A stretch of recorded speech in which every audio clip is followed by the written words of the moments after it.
Make sure to subscribe and turn on the notifications so you can be alerted when new content is released. Enjoy the video. In fifth dimensional creation, you are not going anywhere to get anything. Fifth dimensional creation has nothing to do with going anywhere to get anything. Because if you combine a clear intention, a coherent thought, coherent brainwave pattern, with a coherent heart, moving into that elevated emotion, thoughts are electric and feelings are magnetic. The magnetism of this center becomes the energy.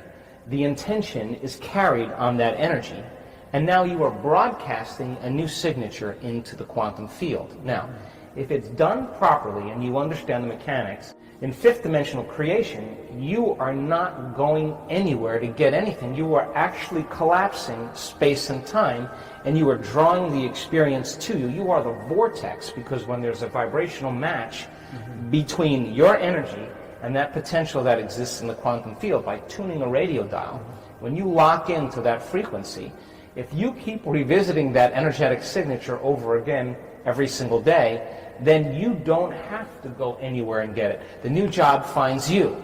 The new house actually finds you. The new relationship finds you, because you are the vortex that's drawing the experience to you.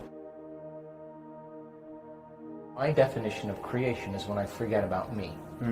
I become nobody, no one, no thing, nowhere, and no time. I become pure consciousness. And the moment I reach that elegant moment of the generous present moment, all possibilities in the quantum field exist truly when our brain and body are in the present moment. Getting there is the work.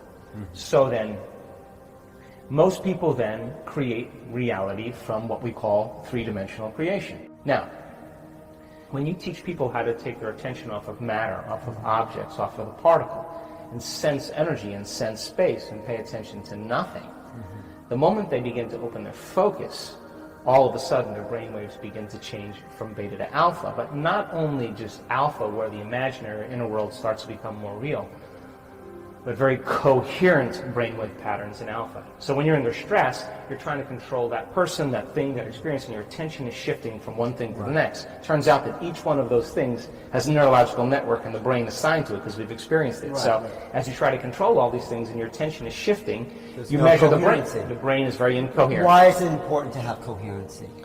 Well, because the moment you open your focus and the brain begins to acclimate, different compartments of the brain begin to unify, they begin to synchronize, and what syncs in the brain links in the brain.